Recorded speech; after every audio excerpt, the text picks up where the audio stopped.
Bulletin का बाकायदा आगाज करेंगे। सबसे पहले बात करेंगे निगरान वजीर आला पंजाब मोहसिन नकवी के बड़े फैसले। पंजाब में सिविल और पुलिस इंतजामिया में तब्दीलियां। आईजी पुलिस आमिर जुल्फिकार खान को फौरी तौर पर ओएसडी बनाकर डॉक्टर उस्मान अनवर को आईजी पंजाब पुलिस तैनात कर दिया गया। डॉक्टर उस्मान अनवर ग्रेड 21 के पुलिस अफसर हैं और पुलिस सर्विस के 23वें कॉमन से ताल्लुक रखते हैं। चीफ सेक्रेटरी अब्दुल्ला खान सुंबल को भी तब्दील करके जाहिद अख्तर जमान को चीफ सेक्रेटरी पंजाब तैनात कर दिया गया है। जाहिद अख्तर जमान को फौरी तौर पर चीफ सेक्रेटरी पंजाब तैनात करने का नोटिफिकेशन जारी कर दिया गया है।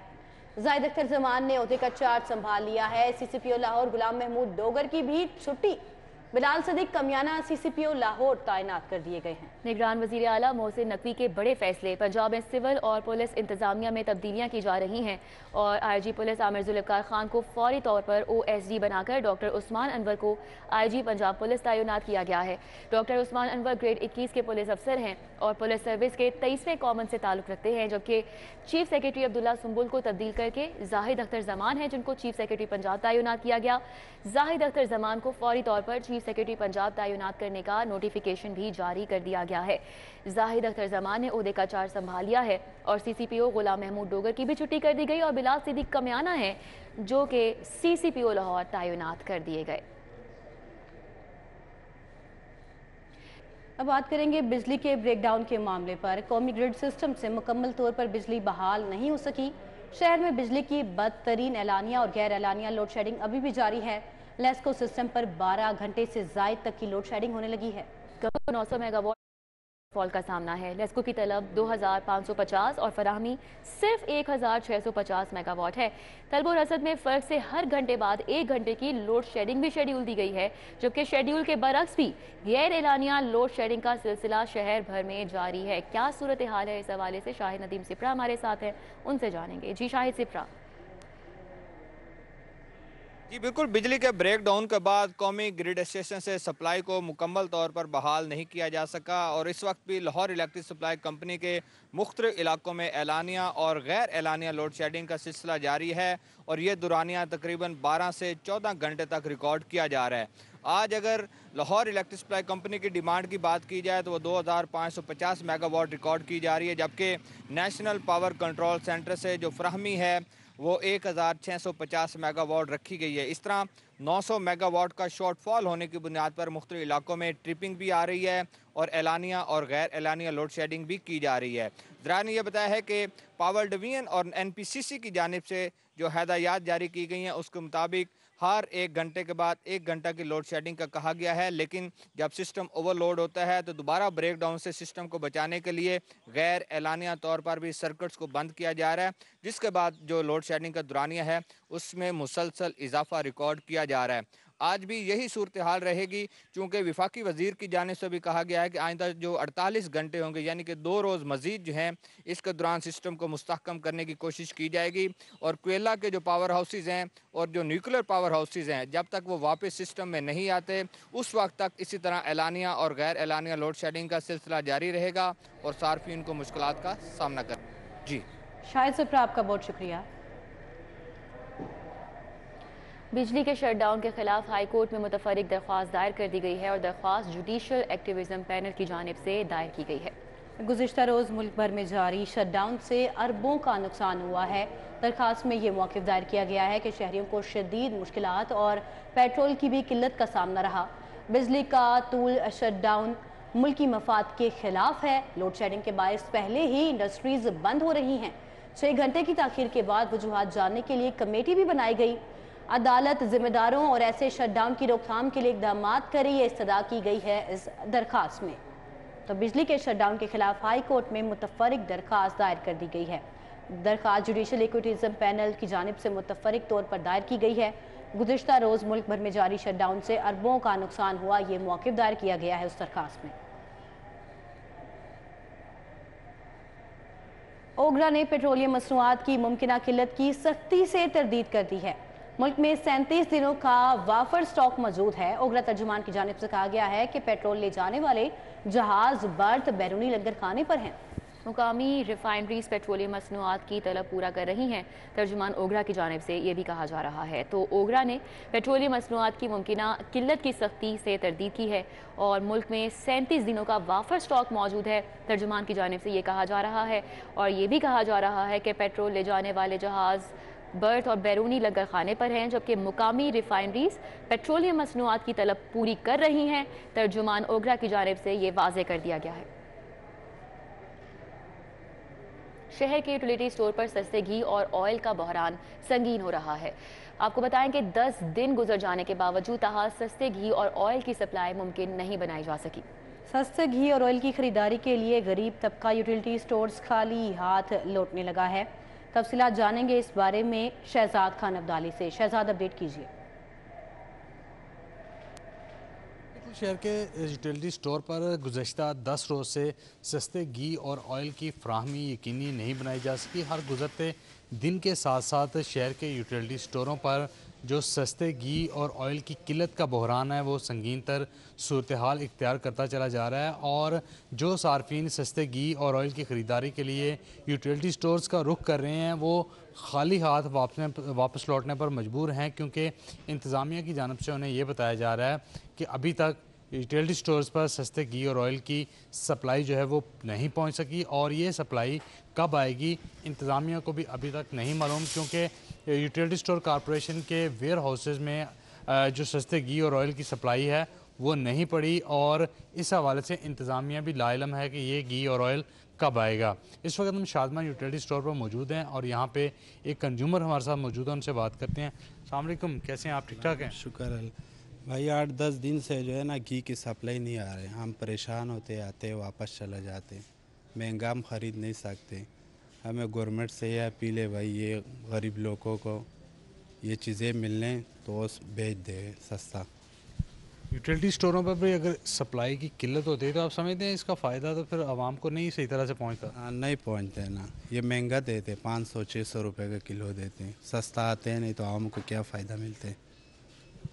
आपने इस कंज्यूमर की गुफ्तगू सुनी, वो ये कह रहे हैं कि जो महंगा घी और ऑयल है वो सार्फिन ख़रीदने की सकत नहीं रखते और जो इनको रिक्वायर्ड है, जो उनको चाहिए, उसकी सप्लाई गुज़श्ता 8-10 रोज़ से मुअत्तल है और अभी तक उन्हें नहीं मालूम कि ये कब आएगी। यूटिलिटी स्टोर कॉरपोरेशन इस मामले का फौरी नोटिस ले और सस्ते घी और ऑयल की कमी को यकीनी बनाया जाए। जी, शहजाद खान अब्दाली, आपका बहुत शुक्रिया। साबिक प्रिंसिपल सेक्रेटरी टू वज़ीर आला मोहम्मद खान भट्टी को मुमकिना गिरफ्तारी का खौफ है। मोहम्मद खान भट्टी ने मुकदमात की तफसील के लिए हाई कोर्ट से रुजू कर लिया है। नो फ्लाई लिस्ट से नाम निकलवाने के लिए भी लाहौर हाई कोर्ट से रुजू कर लिया है। उन्होंने अदालत से मुकदमात की तफसील तक हिफाजती ज़मानत मंजूर करने की इस्तदा कर दी है। दरखास्त में FIA समेत दीगर को फरीक बनाया गया है।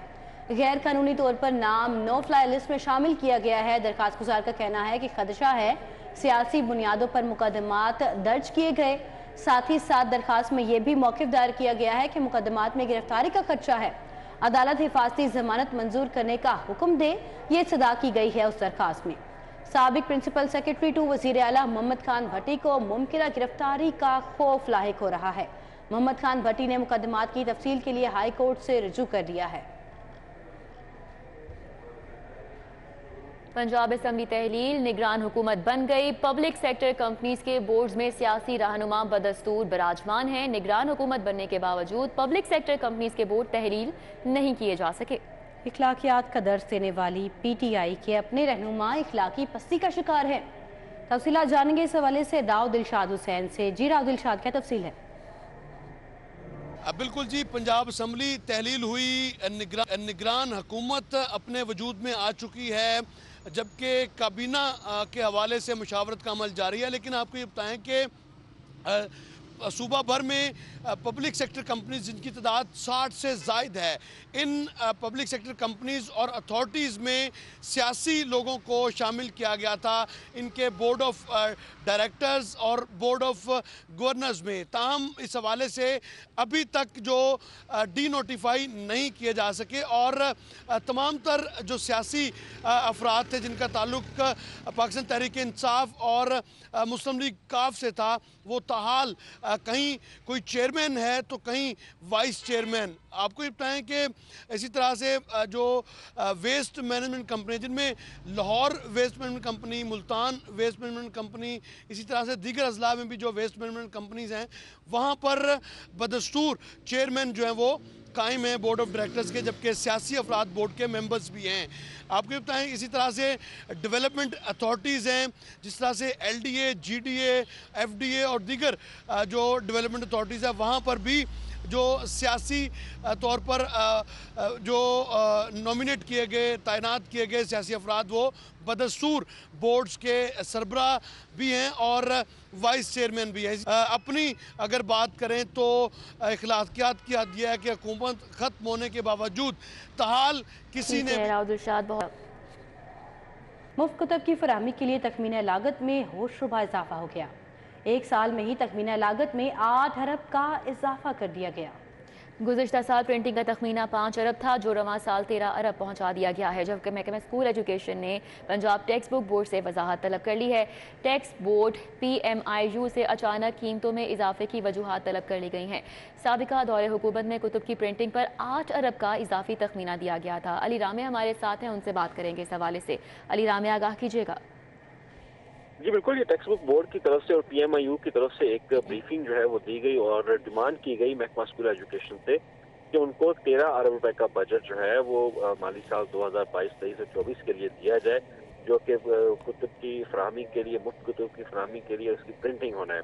अब इस पर एक तहफ़्फ़ुज़ात थे महकमा स्कूल एजुकेशन को कि एक साल के दौरान ही अचानक 8 अरब रुपए का बजट जो है वो टेक्स्ट बुक बोर्ड की तरफ से बढ़ा दिया गया और इस पर कुछ जो है वो बाकायदा तौर पर इन्वेस्टिगेशन जो है वो भी चल रही थी कि ये अचानक से प्राइस हाइक तो इतनी हुई नहीं जितनी कुतुब की फराहमी के हवाले से टेक्स्ट बुक बोर्ड की तरफ से कर दिया गया। तो इस पर अब वजाहत तलब की गई है, ना सिर्फ PMIU बल्कि पंजाब टेक्स्ट बुक बोर्ड से भी, और उनसे तफसीलात मांगी गई कि अगर ये जो एस्टिमेट्स बनाए गए हैं कि पिछले माली साल में 4 अरब रुपए के एक्सपेंडिचर जो है वो आए थे कुतुब की प्रिंटिंग के लिए, तो दूसरी तरफ रवा माली साल में 5 अरब रुपए का बजट एलोकेट किया गया और अब डिमांड की जा रही है 13 अरब रुपए के फंड की।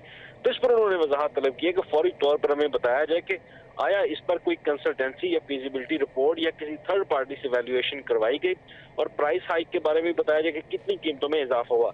और पंजाब टेक्स्ट बुक बोर्ड उनका मौक़िफ़ ये है कि कुछ कुतुब की जो तादाद है। आपका बहुत शुक्रिया, आपने तफसीलन आगाह किया। लाहौर बोर्ड इंतजामिया की नाअहली, मैट्रिक और इंटर इम्तिहानात के प्रैक्टिकल का मुआवजा ताहाल जारी नहीं किया जा सका। वजूहात क्या हैं, जानेंगे हमारे नुमाइंदे जुनेद रियाज से। जी जुनेद, अपडेट कीजिए। इंटरमीडिएट एंड सेकेंडरी एजुकेशन के तहत जो मैट्रिक और इंटरमीडिएट के जो सालाना प्रैक्टिकल के इम्तिहान हुए थे, उसमें जिन असातिज़ा ने ड्यूटियाँ सर अंजाम दी थी, उनको मुआवज़ों की अदायगी जो है वो ताहाल नहीं हो सकी। 7 माह जो है वो गुजर चुके हैं और इस हवाले से असातिज़ा का कहना है कि अगला इम्तिहान भी जो है वो सर के ऊपर है और तकरीबन 2 माह रह गए हैं सालाना इम्तिहानात शुरू होने में और अभी तक जो है वो साबका जो इम्तिहानात हुए थे मैट्रिक और इंटर, उनके मुआवज़ों की अदायगी जो है वो ताहाल नहीं हो सकी। उनका कहना है कि प्रैक्टिकल इम्तिहानात 7 माह कबल जो है वो ले लिए गए थे और जबकि मैट्रिक और इंटर के नताइज का ऐलान भी किया जा चुका है, लेकिन इसके बावजूद। ठीक है जुनेद रियाज, बहुत शुक्रिया। स्टूडियो से फिल वक्त इतना है।